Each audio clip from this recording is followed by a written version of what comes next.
What's up, PlayStation Universe, and welcome to episode 50 of PlayStation Fix. My name is Will Robinson, and joining me, as always, is senior editor Kyle Prawl. Good morning. Good morning.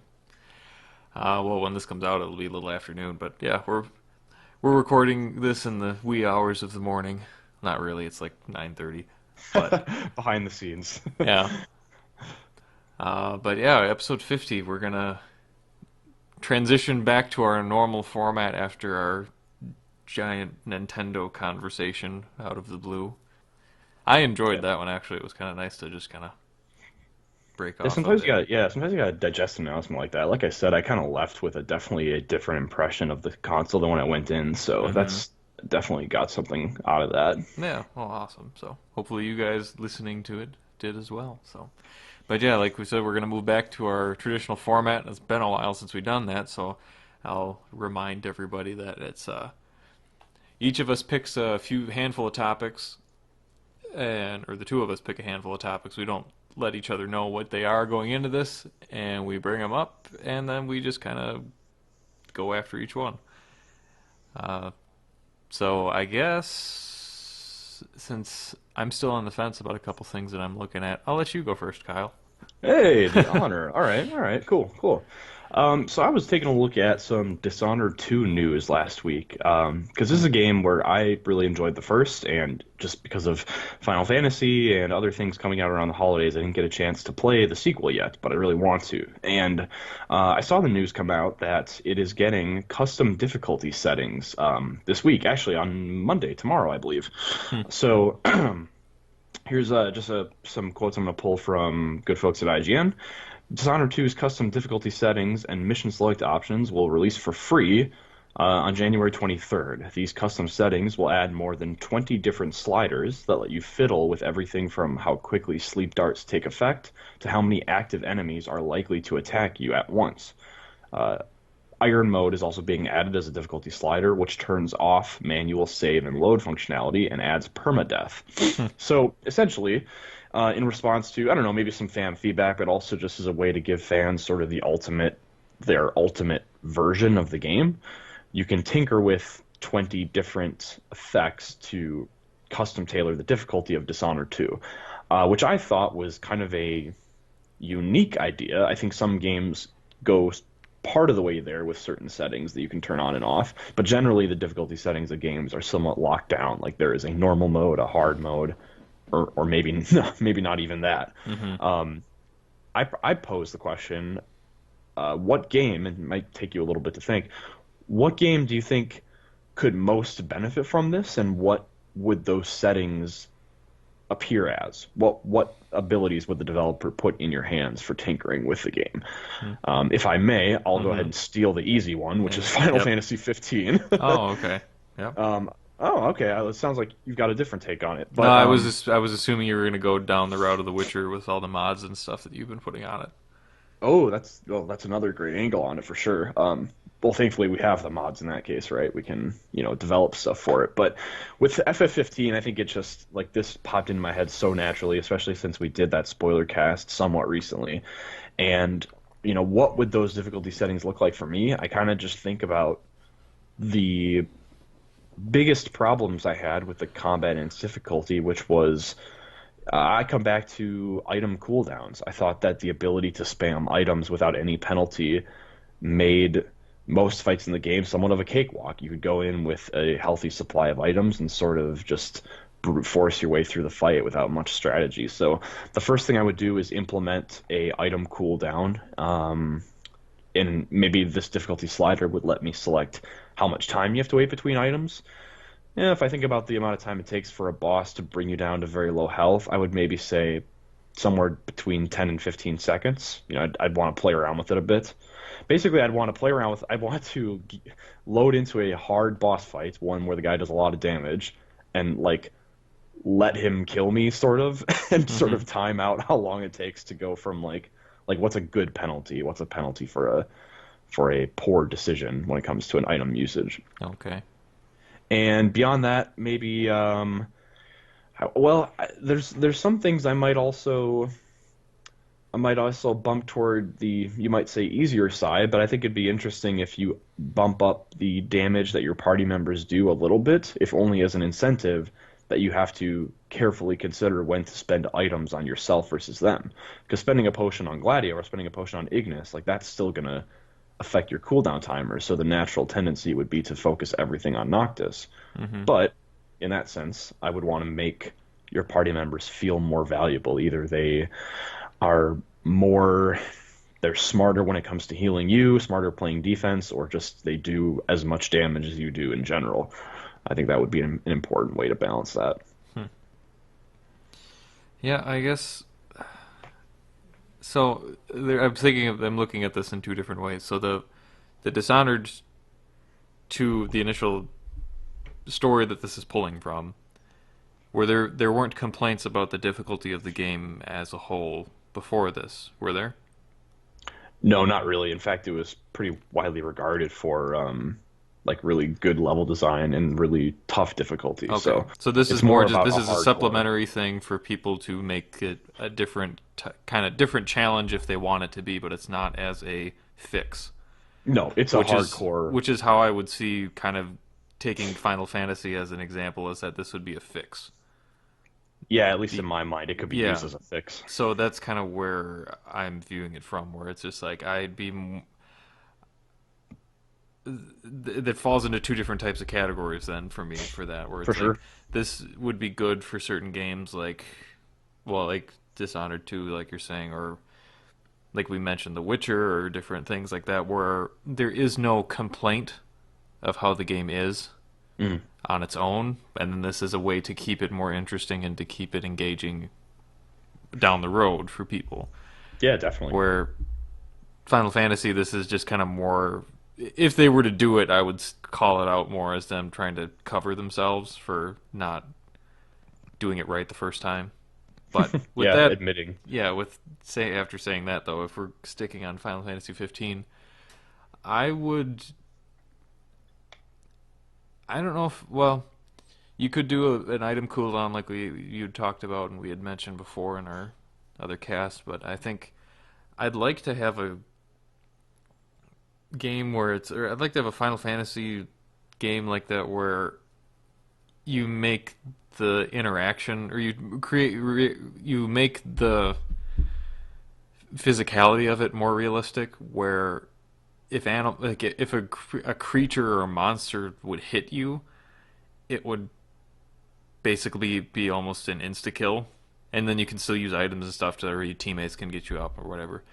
But if I had a slider that was more, if you could turn, and in the same regard, with you hitting a soft fleshed creature with a giant piece of metal, you're going to do Yeah, a lot more damage than what is currently happening in that game. Which sure, that was the sure. thing that always just annoyed me, where the increase in difficulty was basically give things more health. Yeah. And that's not a fix to me. I'd rather have a slider where you have like the speed of attack animations or the of creatures. You can move that up higher, where there are smaller windows where you can go in and hit. But when you hit, you do more damage. You do realistic damage to the type of creature it is. I bump up against that sometimes in The Witcher when you come across some level 15 wolves and you're like level 30 and it still takes like 5 hits with an uber sharp oiled blade Yeah, just to bring down this stupid wolf. right. That's what I'd like. Packs of wolves are the most dangerous enemy in Right, that game. and that's the thing that's just a game preference in general that I'd rather have that where it's just like you make it realistic to what it would actually be like if a wolf got hit by a long sword. Yeah, yeah. Like it's Or Gladio's giant two-handed right. claymore. It's like they're not going to just kind of keep. They're not going to shake it off and then wait for a second hit and then okay now they're done. It's like no, you hit them, they're going to be killed instantly or severely wounded and they won't be able to move. Hmm. And the same goes for you if you get bit in the arm by a giant wolf, you're not going to be able to use that arm until you get it fixed up. For sure. So, And conversely, if you allow yourself to get hit even once by like an iron giant, you should be yeah. in a critical state and need to Right, you need to get use an revived, you item. need to use an item. Yeah, it'd just be like I mean so like what's the point of Noctis's phasing ability if you don't have higher stakes to it?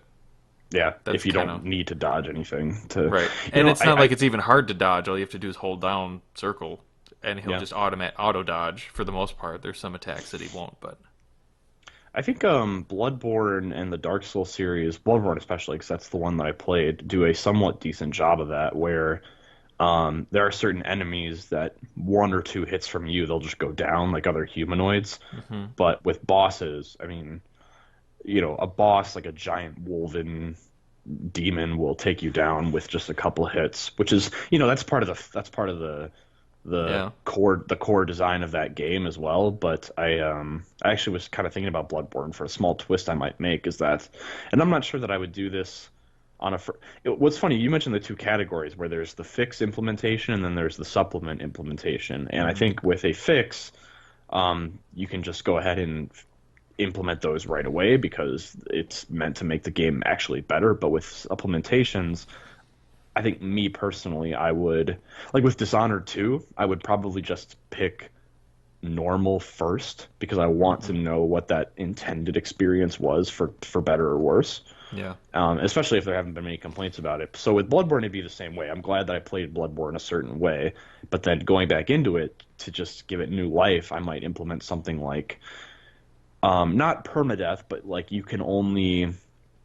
your game can only be saved immediately after a boss fight. So it's like every time you kill a boss, it's like opening a new stage of the game, sort of like old school NES games where, all right, you've just killed the cleric beast, and now you've got this epic struggle ahead of you.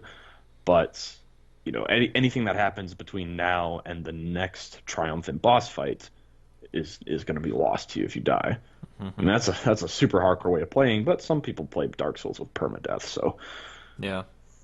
Like I'm not I'm not really a fan of games that are just like overly brutal for the sake of being brutal. Bloodborne does a pretty good balance of that, hmm where I still like it still was the point where I just like I had played it for a while and I didn't play it for a while and I tried to jump back into it and then I was just kind of like I just haven't gone back because I didn't retrain myself to continue off of was like boss number 4 or something at that point right. when I just came back to it again. But I just like when I'm talking about a game where like you're right, Bloodborne does the thing where it's more realistic. The lower the enemy, the less hits and things like that. But I want a game that doesn't have those extremes of creatures as much as Bloodborne does. Like The Witcher even pushes it for some to a degree from that perspective as well. In just terms of like gigantic, massive things that are just going to take a ton of like things that would just be completely unreasonable to just have somebody go up and fight against. Yeah, Like I'd want right. something that would be more ground. If you're gonna, if I was gonna have a game that went that route of like what we're talking about, like you hit a wolf, it's gonna take one hit, and same where a wolf is gonna attack you, it's gonna hurt you, and you're gonna feel it. You're not gonna shrug it off. But So can to have a more realistic range of things that you're fighting, if you did something like that, but i.e. the main character might actually shy away from something that's unrealistic for him to face because it would be like certain death. Like he would look at a creature that's like Colossus sized and just be like, right, or a story thing where the story just never puts them in context. It wouldn't make sense. yeah. Well, then you can take cues from a lot of other things at that point where it's just like, well, okay, now you just have to do a lot of preparation with a group of people Right. to figure Yeah. something out, where it's like that's how it would actually have to happen. You can't just have some random dude go running in and then just dodge roll for 20 minutes and hack at its ankles. How dare you call Geralt a random dude? So, but anyway, that's kind of on the side Yeah, thing, for sure.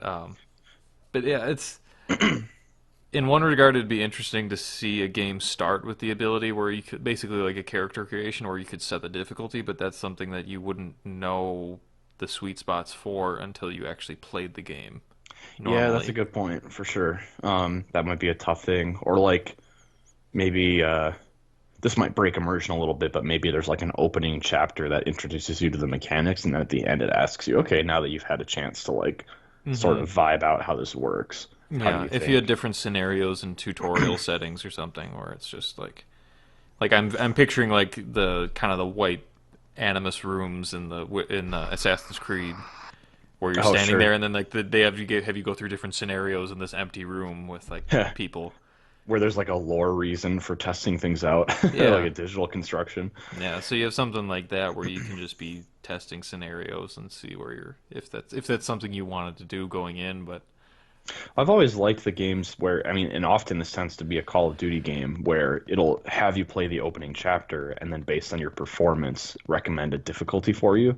I like the notion of the developers even making that a little more personalized where you play an opening chapter and then, maybe you select your difficulty as normal at the very beginning.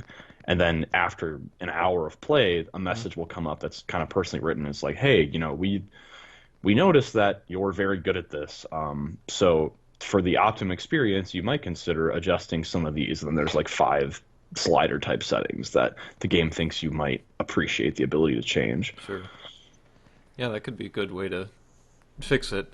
If only because, you only get one first impression of the story and the experience that it Mhm. gave you. So I'm definitely of the mindset that you want something to be sufficiently difficult, if only because it adds a little triumph to those moments that are supposed to feel triumphant, Yeah. rather than just cakewalking through it all. Yeah, which is that and God, there've been a lot of games in the last couple of years that are really big blockbuster games that have suffered from that. Just being a little too easy, a little Yeah. less than, Well, like yeah, Final for sure. Fantasy and Fallout and just like hmm yeah, where it just kind of it lost all of its impact pretty much. It's funny because those games felt like just because of, developing skills, developing muscle memory, developing brain, so many of those games, like Final Fantasy 15, I'm sure would have felt like a triumphant challenge were I like 12 years old, Hmm. which makes me wonder if like having some of these games come out with a adult difficulty setting is appropriate, like not something that's crazy hardcore like Bloodborne, but just something that by its very like even mechanically is harder than otherwise. Like with Final Fantasy, you might have a normal mode where it is exactly the way it is, but then this Hmm. this I don't know, mature mode or this experience mode actually adds things like item cooldowns, like mechanical complexity that you're used to if you've been playing games for 15 years. Right. Well, I think going off of that, if you're willing to transition to another topic, Yeah, yeah, feel free. uh, speaking of going adult things or going back to older games or learning about new stuff, it's a topic I didn't even think I was going to ever talk about, but I'm actually getting more and more interested in a new title off of old games, which is Yooka Laylee. Oh, interesting. And they just had a couple days ago.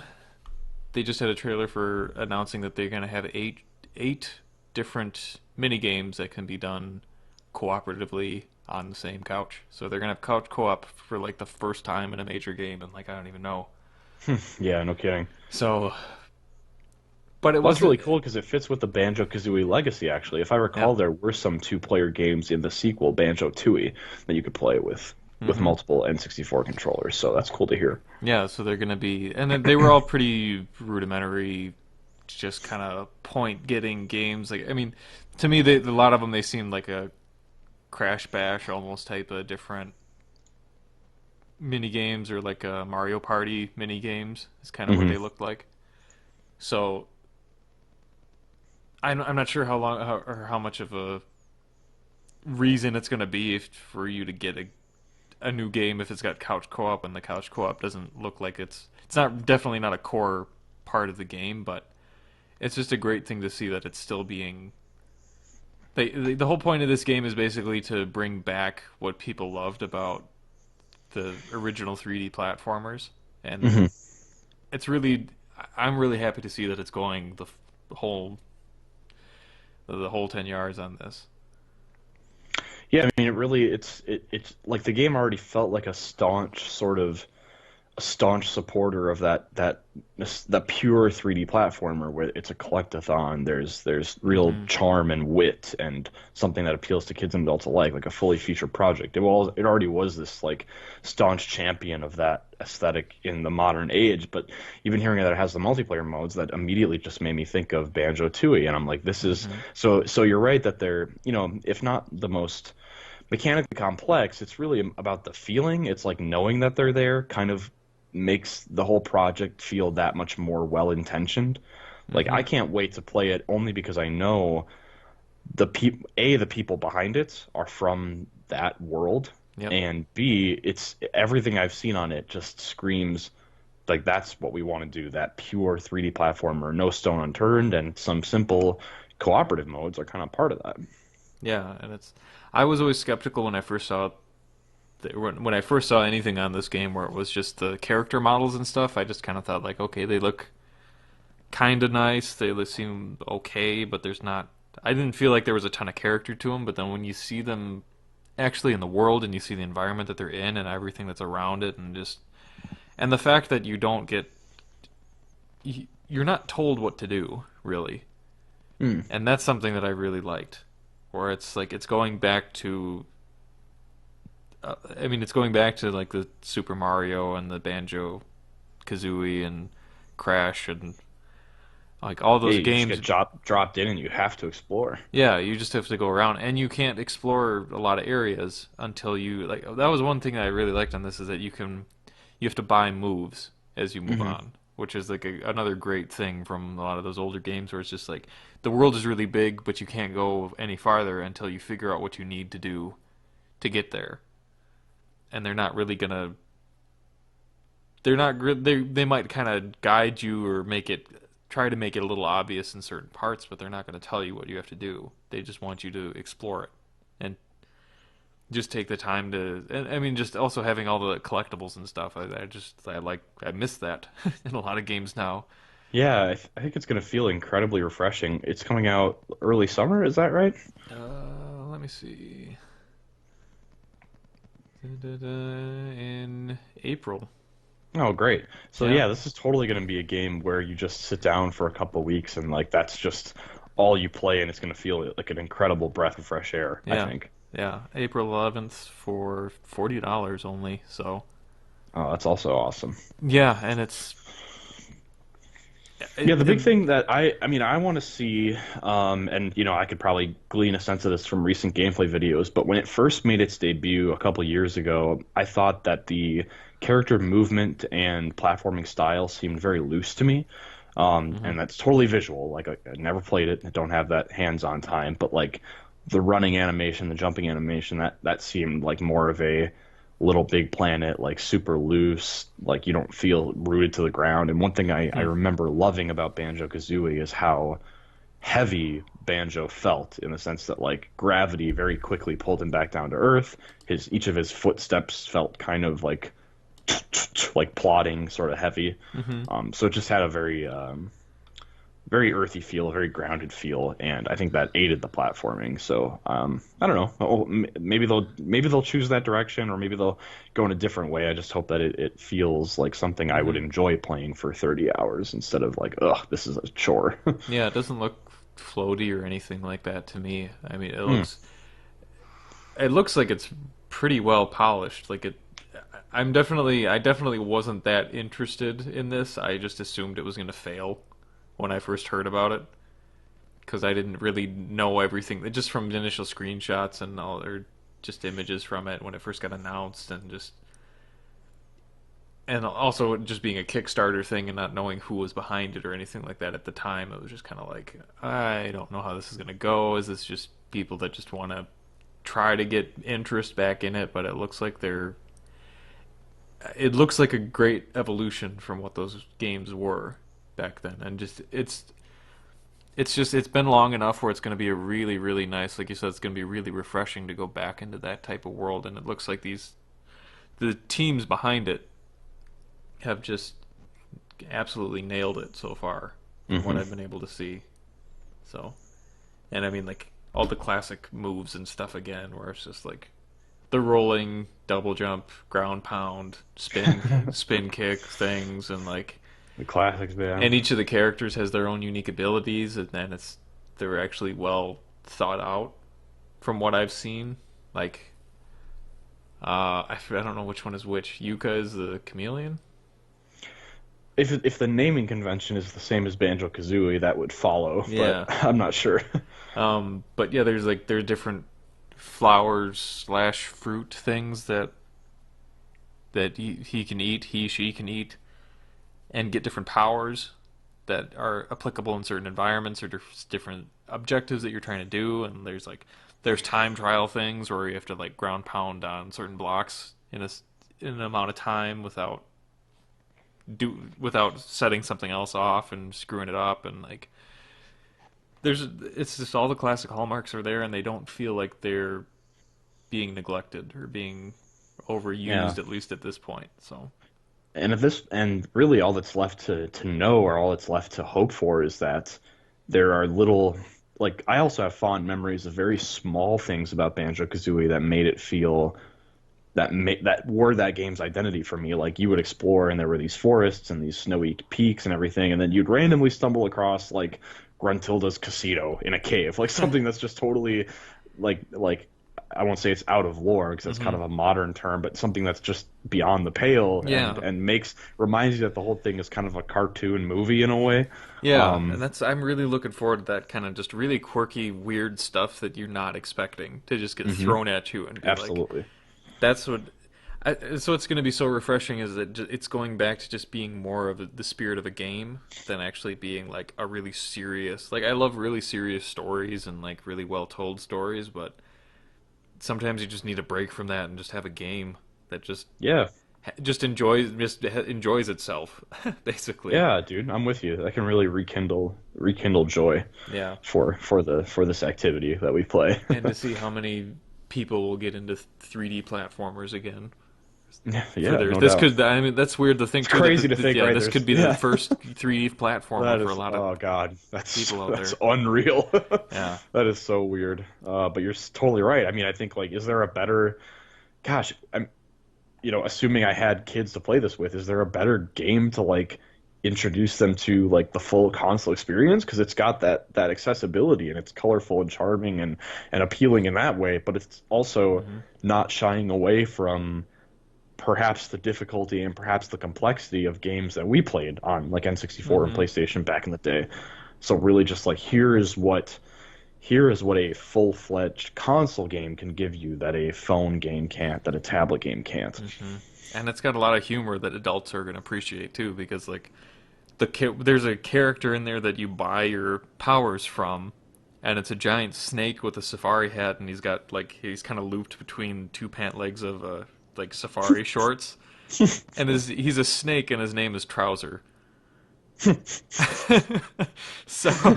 it's just like that was the first thing that I saw in a video that I just watched a little while ago, and I was just like, okay, I'm totally on board with this. Little to the point. Yeah, a little to the point, but it's not something that anybody would get if they're under a certain age. So it's just Right. like, and it's, Sure. but then it keeps it interesting. So it's just like, it's like the stupid little things like that make me really excited just to see how far they take it, what they do, and how much fun that they have making their game. Yeah, absolutely. So Yeah. anyway, I'll pass off to the next topic then. But yeah, Sure. I'm looking forward to this, and I didn't think I would be. Well, I mean, you can't get any more different than the team of rare developers behind Yooka Laylee than EA.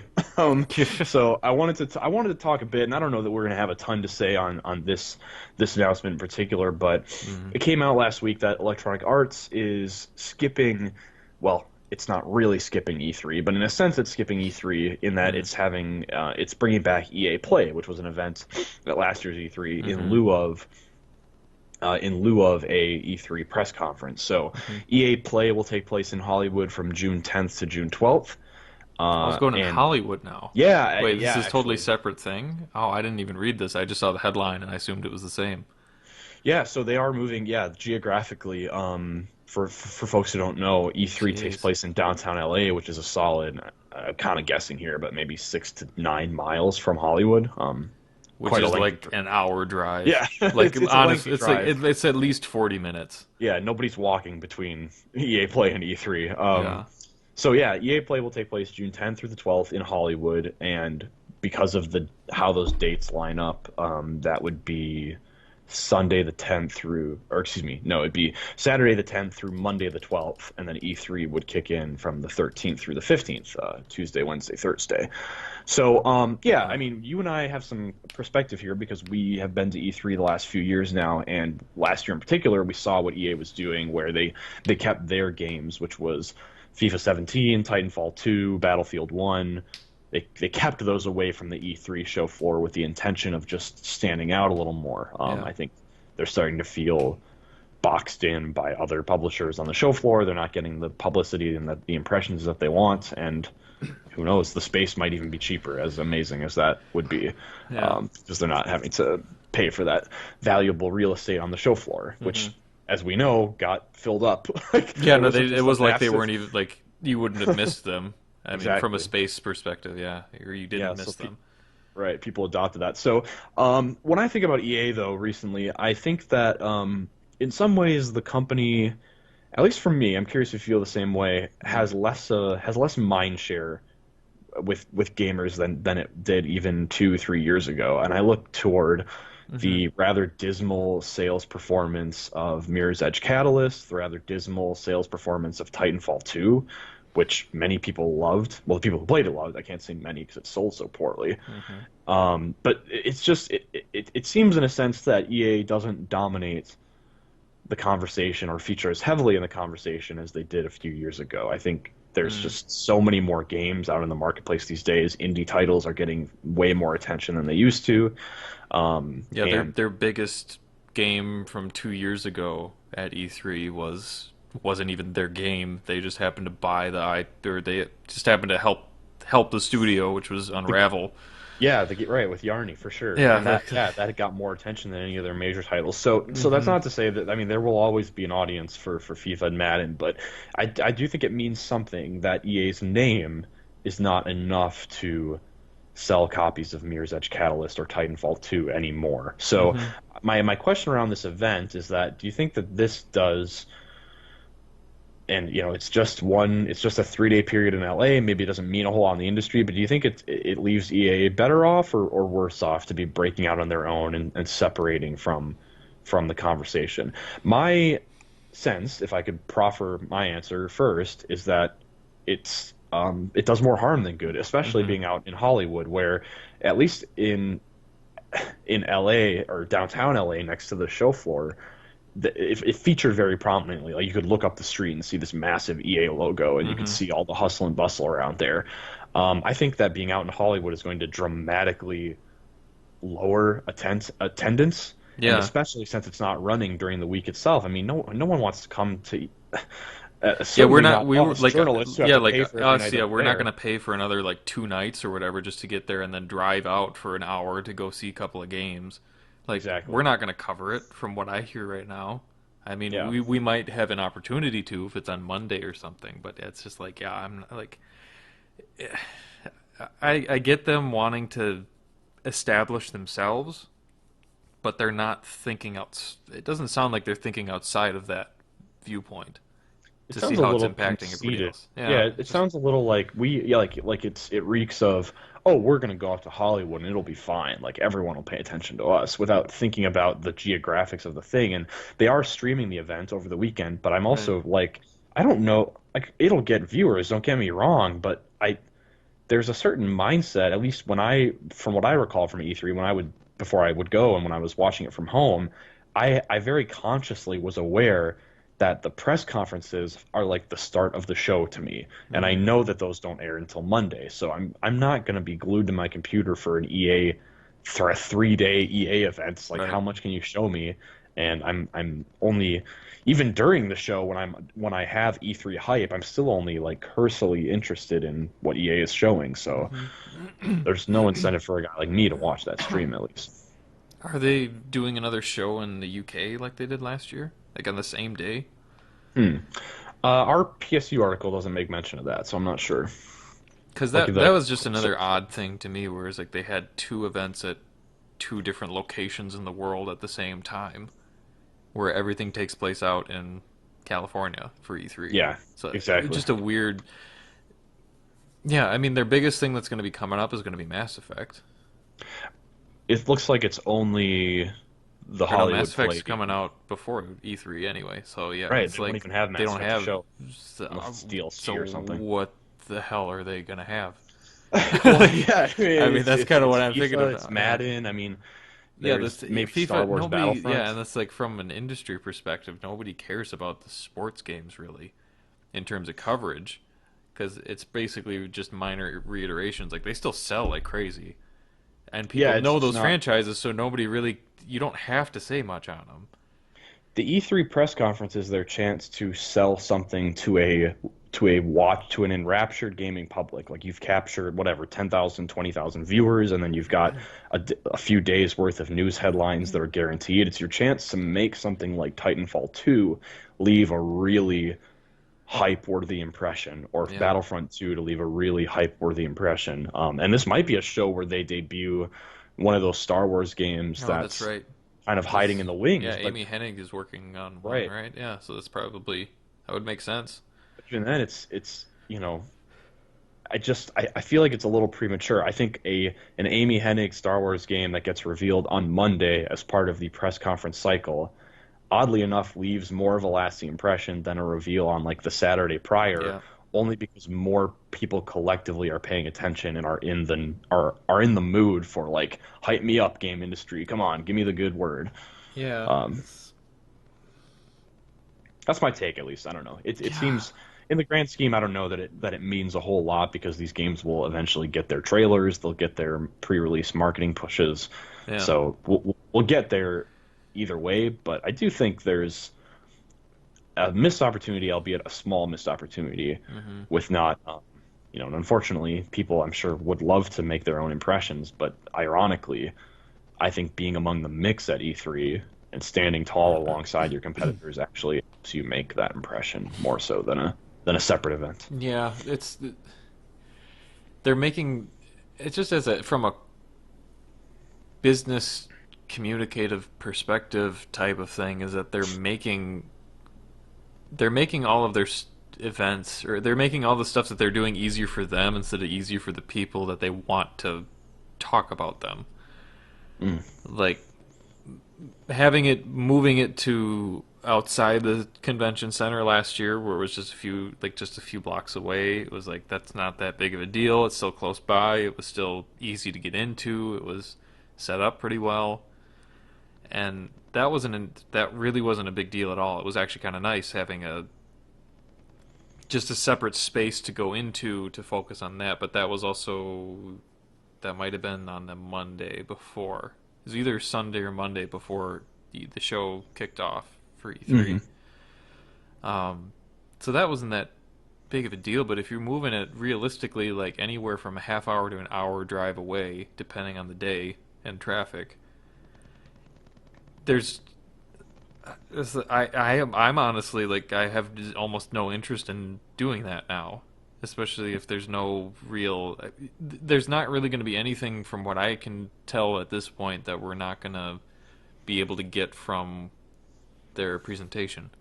Yeah, and I have doubts that because it is this 3-day event that's definitely going to be more fan focused. Like I don't know for sure that I'll even get playtime if I Right. go there, which would be the only reason to go is if you got to go hands on and then and write a preview Right. or And we don't shoot a even know video. what we would be getting hands-on time with. Like that's the other Yeah. thing now. Is like usually you have an idea of what games they're going to be that they want you to try out, but I mean, last year was Battlefield 1, Titanfall 2. I'm trying to think of the other ones. I mean, those are the two heavy hitters from that event. I think that was pretty much it. Yeah, it That, was. that that was what they focused on in that whole space. They didn't have anything else set up to play. But now they don't have those. And they never had playable demos of Mass Effect or any kind of gameplay footage of it. Which that in itself is astonishing now that I think about it. Is that we don't know anything about that game. No, we really don't. I mean, it's possible there might be like a private preview event in February, something for like the big boys of the gaming space. But yeah, it is weird to think that like nobody's going hands on with this game, as far as I know, anyway. Yeah. Huh. Oh, that's a weird realization, but yeah. Anyway, it's just like it. yeah, I don't know. I don't think it's really going to make that big of a difference in what their sales are going to be, but their sales haven't been doing very well. So, I mean, you can take that as you wish, but Maybe it's worth it to just try something new. Because, like I said, it's yeah. not going to be a big impact either way. So it's a maybe it's a fine risk to take just to Yeah. see if you It's drum up not some other yeah, it's not types going of to be a hype. big impact, but it's just weird that they keep kind of removing themselves a little bit more every year, which it's yeah, That's what happened to Konami before they stopped showing up altogether. yeah, Don't know. Those two are not equatable. Don't get me wrong. right. But I mean, for the feelings that they elicit, they might be in some way, but yeah, fair enough. um, yeah, I Well, don't that's know. yeah, that's all I got on that. I think it's it's it's an interesting choice and one that I'm not altogether in favor of, but Hmm. I certainly think there has to be some kind of planning behind it. So Yeah. Well, we'll see what happens, but yeah, like you said, I don't think it's going to make a huge impact on anything that happens at E3 really, because most of the news, most of the stuff that people get from it, is going to be from the press conferences, and they're going to be, if anything, they'd have to, if they were going to show anything that's going to be revealed at the press conferences, they'd have to have an embargo on it anyway. So it's there, you wouldn't hear anything until that conference happened, no matter what. I would think, unless we could like, yeah, I don't know. I'm just gonna move on because I don't even know what else to say about EA at this point. They just keep doing things that I don't understand what the reasoning is for. But hopefully, Mass Effect can change my feelings towards them and be as good as I hope it will be because it's mostly BioWare. yeah, we'll see. Yeah, we'll see. The game that we know nothing about. Yeah, and you know, have at least in my case have some lingering doubts, but Yeah.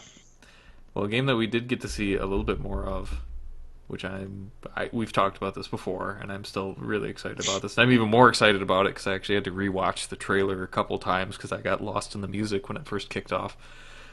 We got a new trailer a few days ago of Persona 5, hmm, showing off the palaces and the game mechanics that they got in there. And the one that I purposely didn't watch. oh, you purposely didn't watch it? Yeah, that's it exactly. Oh, so you don't want to talk about it then, huh? Well, yeah, It I doesn't just don't. reveal anything. I don't know why you wouldn't want to watch it. Yeah, I just don't want to know all that much about the game going in, frankly. I know what I need to, that's all. Oh, well, all right. It doesn't really reveal much, but mainly it was just because it's basically the trailer made me realize that how Persona is basically it's just the epitome of game style. Like Yeah. they set themselves apart in such an awesome way, and like oh, like I said, I started watching the trailer and then I just got completely engrossed in the music that was going. It basically was like Japanese funk pop, and it was like Yeah. I was like, oh my god, this is It's already awesome. infectious and I haven't even like played the game yet. Like I do recall from trailers I've seen several months ago that I'm like, "Oh man, this is going to be one of those soundtracks Hmm. where you just play it in all my waking moments on the way to work, at home." Hmm. After the game's already concluded. Yeah, no, my decision to not watch it was only because like I know what the Persona battle system is, and I've already seen like a lot of glimpses of boss characters you'll be fighting and what some of those locations kind of look like. So I was just like, I don't really need to. It's pretty much the same. It's only like a minute long. Is Is it? it primarily the battle system? Huh? Is it primarily the battle system? Not really. I mean, they show some of it. It's the battle system is basically the same. It's mostly visuals, just showing how they have this stuff appear on screen, and they don't really show like any abilities in action or anything like that. But they talk about basically the name of the locations that you're going to and how they treat them and what your objective is in Well, it's this interesting. world. It's interesting. So is castles? Is that like the official term for the dungeons of this game? Yeah, instead of mansions and stuff like that. Interesting. Yeah, Okay. you're going into castles, and if you well, you know that the group are like they're like a team of thieves type of thing. It's kind of like Yeah. the premise of that. So that's what it is like they go into the castles and they have to get the thing at the center of the castle at the end is kind of that's the broad view of what they try to do. when they go into it. So, and just like the whole this. Well, I'll just say this since you don't want to know more: is that you'll be the moving through them and engaging with the. There's a more interesting ways and other ways to avoid and engage with creatures in the castles that you're going through. It's not just running Uh, around in a room and then just kind of hoping to try to sneak up behind yeah, them and smack sort them. of And sort of derpily running in circles. Yeah. yeah, there's more tactic and more actual gameplay involved in just that part of it. Oh, it'd be interesting if you could set like traps and stuff like that. That would be cool. Yeah, I don't know anything about that, but yeah, Okay. I don't know if you can do anything like that type of stuff, but that would be something that's really cool. But yeah, it's just Yeah, in general, I kind of like my vibe toward JRPGs these days is, I mean, one thing I really loved about FF15 is that the fact that it's a real-time battle system removes some of the abstraction that is sort of inherent to JRPGs. I mean, and by abstraction, I just mean like the very concept of walking around in circles and suddenly triggering a random encounter.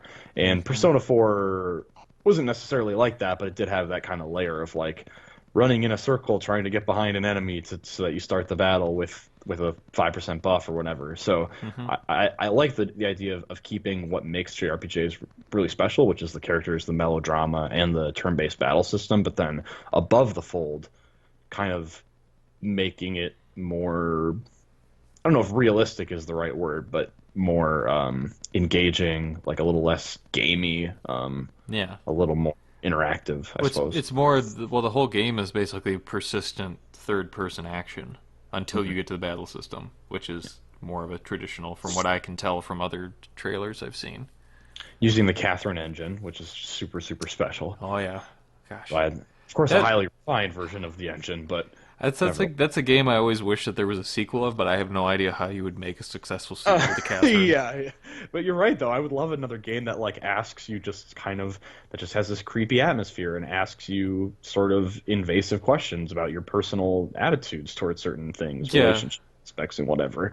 Yeah, there's nothing really like it. I've been actually thinking about replaying it one of these days, but I probably won't have time before Persona, so. yeah.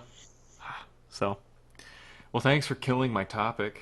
No, I'm sorry, man. That's all right. I mean, at the end of the day, like I know this game is going to be incredibly special, if not only because of the developer's pedigree and because of how everything we've seen. Like even if the story is for whatever reason slightly less resonant than Persona 4's was, it still has everything else that made that game so much fun. And I've actually heard words from people. Well, one person I follow on Twitter who was able to play games in Japanese called it, I mean, this is a fan of the series too, called it just a straight masterpiece, like one of the greatest games they've ever played. So coming in with hype and still having it turn out that way is pretty special. And there's also the minor fact that Final Fantasy XIV director Naoki Yoshida named it one of his favorite games of 2016. So there's that. Jeez. A man whose opinion I respect on matters of video gaming. Right. I was trying to look at this. I was going to pivot to a different kind of joint topic thing. Where is it? Anyway, maybe I could find it as we move on because I wasn't sure I'd be talking about this because I didn't anticipate my topic being just killed like that. But I thought this It was a slow death. It yeah. wasn't. This was just something that's caught the combination of these two caught my interest. Where, well, first of all, Battleborn is getting a pretty big update where they're adding a ton of new stuff to it. Basically, this is just kind of like a last hurrah to try to get people back to playing it, or get people to start playing it. to play it at all. I really, really liked it. I actually liked it more than Overwatch for the depth of the gameplay and there were a lot more interesting things. It just was kind of sucked that well, Overwatch didn't even have a story, but Battleborn's story was just kind of it was kind of hollow, which I think that almost hurt it more than not having a story. Yeah, sure. But yeah, they're adding a ton of different things to that with this big patch coming up to get people in, and I'm considering just seeing what it's like again. But anyway, that mixed with a game that was purely designed as being an online kind of MOBA type of game versus one of our old favorite topics, which is Final Fantasy 15 getting its Moogle Chocobo Carnival in-game Yeah, event that's on right. January 24th. Saw that. So they're completely. I mean, this is like it's not just like it's not just like going into an MMO and you see like the environment changing and you get like a random side quest. It's like there's the full blown like carnival that they're bringing in with tons of mini games and all this stuff and like different outfits that you can have people wear, and it's like it's a legitimate carnival is like what it looks like. Hmm. But that is so odd to me, being the fact that it's a solely single player game and a Yeah, contained I game. So where's the? I just found this interesting in like pretty much the same period of time. There's like a game that did, I would say, did very well, which was Final Fantasy 15, and it's a response for the most part. yeah, I Getting would a say. just a completely extra, not needed addition, which is looks pretty cool. Versus Battleborn, which I personally think is a really great game, but just it was at a very bad time it came out Hmm. with a lot of the hype and just how the messaging kind of got thrown up, and now it's giving like a huge overhaul patch for a lot of things to just try to get a player base in. So it was like, when do you call it quits and move on? From like Oh, either perspective, I find it that interesting. Where obviously, like Gearbox invested a ton in Battleborn, yeah. I mean, and this is at like this point, it's just maintenance trying to like recoup something to make development of their next game a little less right, financially stressful. yeah, and I feel bad Um, about that because I mean, Gearbox is one of my favorite developers because I love the Borderlands series, and I thought obviously a lot Battleborn was great, and it could have been better, Yeah, but yeah, and there's no doubt. I mean, their next game is pretty blatant. I mean, Randy Pitchford has all but confirmed that Borderlands 3 is their next release. uh, So, yeah. Well, as far as moving on goes, the Final Fantasy example is interesting because it obviously calls to mind the 14 hmm patch cycle of new content, new festivals. Because it's like, as well as full fledged as this FF15 Carnival is, um, it would still pale in comparison to even like the most basic Final Fantasy 14 patch. But at the same time, it's very but not for like a interesting. seasonal thing. That's what this seems like. It's just like a local world Yeah, that's fair. localized Like the seasonal event, but it's a lot more right. engaging and more developed than Final Fantasy 14 seasonal event. Is kind of what I'm Yeah, seeing that it as. okay. In that context, it makes sense. But as a single player game, you're right that it's very weird because it necessarily belies the expectation on Square's part that people are still playing because Yeah, you don't just log like it's not an MMO. You don't log in to experience an evolving world. It is yeah. by definition a static world that is getting something And nobody was hotly temporary. anticipating a Moogle Chocobo Carnival edition when Right. they were Of all, playing 15. yeah, Like I of can't wait all for the that. suggested changes, right? Yeah. That's like absolutely dead last on the list. But by definition, like people, this is a joke to kind of say, but people live in Eorzea by nature of what type of game it is. Yeah, Nobody's it's living in Eos. yeah. Like nobody's like logging into Eos just sort of like appreciate the sites, develop their characters a little bit, hang out in Lestalem, talk to the townsfolk. Like it's just not that type of game. It's so slim on content. Like you're not nurturing a character or a personality within Right. Eos. It's And for just a people who aren't into MMOs or haven't dabbled, when you say they live in Eorzea, the people live like legitimately. That's a accurate way to put it because the people that'll log in as soon as they get home from work or school or yeah. whatever every single day. Yeah, or they'll leave it, and it's persistent, right? That Yeah. somebody might leave their computer, and there are folks who do this too. They'll leave their computer on 24/7 with their character just sitting around in Yep. like a free company house or something, and then when they come back, they go about their in-game activities, and all the meanwhile, there are folks coming and going, talking. There's hmm battles happening. There's Yeah. It's just PvP happening. they're It's completely different cultures, which is so strange that for a company that knows the MMO culture so well now, really yeah, off of this. I mean, they did with 11, yeah. but also especially with 14 and its reaction in this crowd and like the amount of attention they put into that. To Isn't it's it sort strange of that just they even thought like, hey, let's do this with our other Final Fantasy game that people finished. Yeah, Like, right. That has a quote ending. yeah, Well, it's kind of is emblematic of the identity crisis that the game has always had, you know? Like not hmm only as a what kind of game is this? Is it versus 13? Is it 15? Is it a horror game? Is it a traditional FFRPG? Is it a real life simulator? And then now it's transposed to the meta where it's like, what are we? Are we a single player RPG or do we want to be kind of an MMO that gets people back to playing? I just I can't think of a play.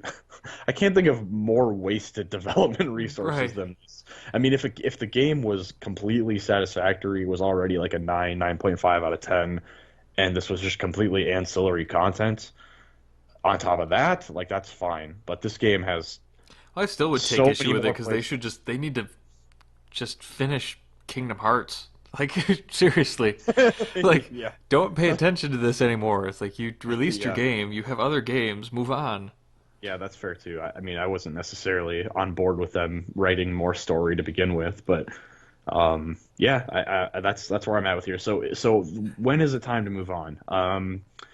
In the case of Battleborn, I get it because it's a fundamental change to the game, and it's taking a lot of fan feedback into account. Where they're saying, okay, now you have access to all the characters from the get-go. Yeah, There's a ton more modes available for you, so it's really just the last-ditch effort to get people to play, and I get that because there's actual business reasons behind that. yeah. This They're for actually Final improving Fantasy, their game for fan right? feedback. Yeah, This is just a who vanity like yeah exercise for like Final Fantasy. Nobody's asking yeah for you it, and can it's not gonna. guarantee there was not even a single person in the forum saying you know what would make this No, game great. no way. There definitely was not. Moogle Chocobo Carnival. Yeah, so to me, it comes across as an exercise in vanity and just a little bit tone deaf. Yeah. And I, Like it I looks hate. phenomenal. Like it honestly does. I think it looks like a really awesome thing, but that should have been part of the game, which it initially could have been. It could have been something that they wanted to have.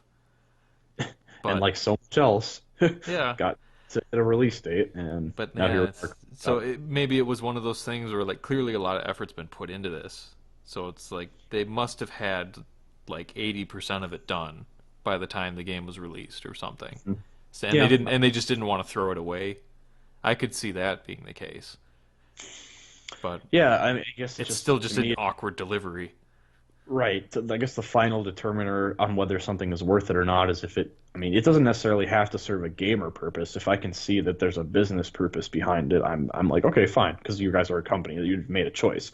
But I Hmm don't see this encouraging sales, which would be the business reason to do it. Yeah. And the time, the human man hours have already been spent making that 80% or whatever. So you're not hmm like recouping that really, Right. which leaves it feeling like a just kind of a wasted gesture. And it's strange to me that it's an update patch. Like it's just an update. It's not even like a DLC thing to add on. So they really aren't they're literally aren't making any money at all off of this. So it's just a Right. strange it's just a strange thing to throw in there. I mean, I'm probably going to check it out since I have the game, but it's I actually did this come out already? I totally forgot when the date was for this.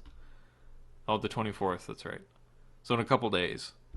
So I'll probably turn Final Fantasy 15 back on just to see what it's all about, and I'm sure they'll give you some rewards for checking it out, but yeah, it was just a weird thing. It was like, are they making this a stepping stone into multiplayer of some kind that they're gonna throw in here, like chocobo races and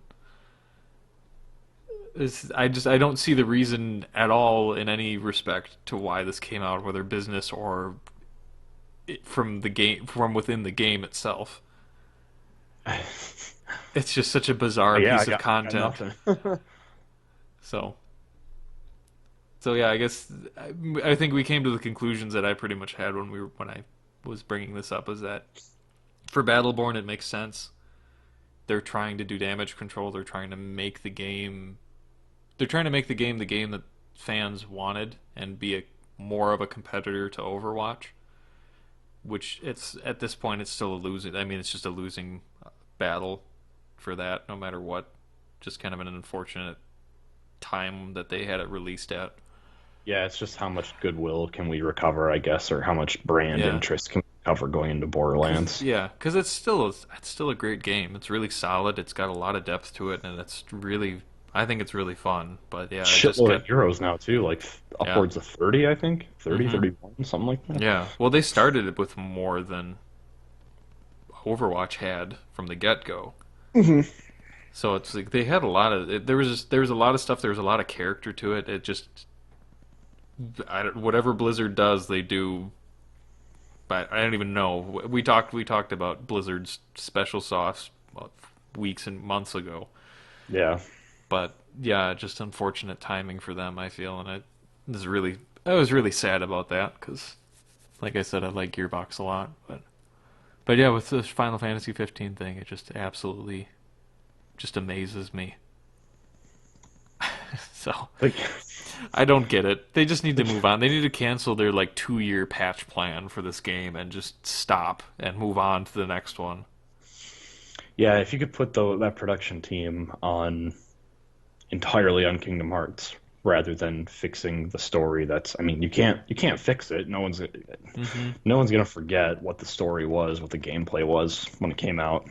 Right. Um, And all the people that you would, from a creative perspective, or like from a creator perspective, all the people that you would want to have had that story perfect for have already played it. All the yes. hardcore fans, all the people that have been following this series for years have already experienced the story that you delivered. You can't. So, from a creator's standpoint, that it's a total. It's an exercise in futility. Hmm. Yeah, because no one, and like, yeah, regardless, the guy who buys it 3 years from now, when it presumably is like FF15 2.0, Hmm. like that means nothing to your brand or what the lasting legacy of 15 will be. Yeah, it's. I don't know. It's done. What's Yeah, done is done what's done for is both done. Battleborn and Final Fantasy. What's done is done, and they need to be done for Final Fantasy 15. So, all right. Anything else you want to throw on there at the end? We covered a number of stories actually now this week, more than our Yeah, usual four. very traditional show for our episode 50. Yeah. No, I don't think so, man. I'm gonna hop back to replaying The Witcher 3 again, like for the last 3 weeks. And Hmm. then I'm looking forward to just a really awesome release calendar coming up here between Horizon, Mass Effect, and Persona. I won't be able to play all these. Like one of these game, like okay, Oh, I will play Persona 5, but the I other was gonna two, say, which are you that's gonna gonna be a pick? yeah, that's gonna be a tough. If I have to, more likely than not, Mass Effect will be the one I push back in some respect, and depending on how long I wait, Mm-hmm. I mean, I can say this now, but like, it's tempting to sort of let the Mass Effect Game of the Year edition with its expansions sort of come out, so it's all inclusive in one package, which is the way I played Mass Effect 2. With, gosh, who was the ninja-like female character that was in a Mass Effect 2 DLC? Kasumi, is that right? No, it's something like that. I've heard that name before. I don't know if it's from the game, but it's been a long time for me. I think I know who you're talking about, though. I don't. I had played the game before that had happened. It was Kasumi. Oh, I was worried I just like threw an Asian female name out there. No, yeah, it was Kasumi Goto. Yeah, so anyway, the whole thing is I'm used to playing Mass Effect in a very Oh, like, that's right. She had like the art gallery guy or yeah. the mansion thing. Yeah, at the Hmm. party. So I don't know. We'll see how that plays out. If it comes to summer and I've got nothing to play, I'll probably dive into Mass Effect. But it's of those three, it's certainly the one I'm most likely to remove to make way for the others. Huh. Interesting. So yeah, I'd probably be of the opposite mind where I would. Well, I say that now, but Horizon comes out before Mass Effect, Yeah, shortly so that's before. kind of a. But I was really really pumped for that game. I still am for the most part, but I think I'm gonna hold off and wait until it's been out in the wild for a while and hear some of the general consensus of how it is, because it's.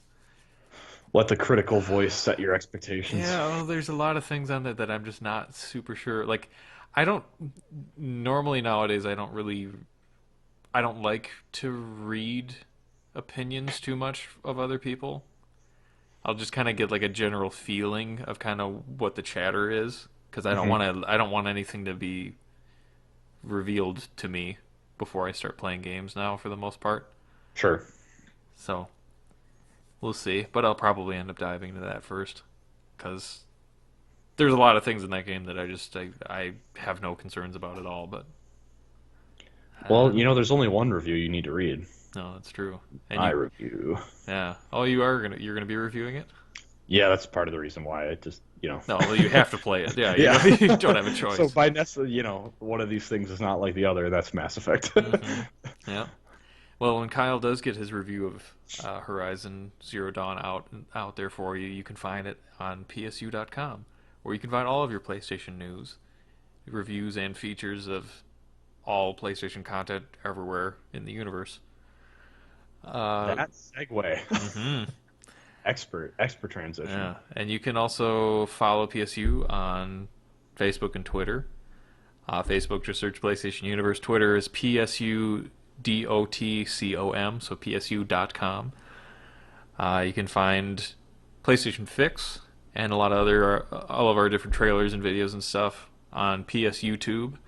PlayStation Fix is also available to you on iTunes and SoundCloud. So follow us there and leave us some reviews and comments on the different pages and all that stuff, so we know how to make the show better for you all out there. Yeah, so I think that about covers it. Thanks for listening to episode 50 of PlayStation Fix. We hit a significant milestone so far today. No doubt. So Happy to make it happen. yeah, looking forward to hopefully at least making another 50 more of these as we move on. We'll see how that goes. But thanks again for joining me today, Kyle, and our conversations. Yeah, thanks, man. Yeah. And we will see you all in the next episode. Take care.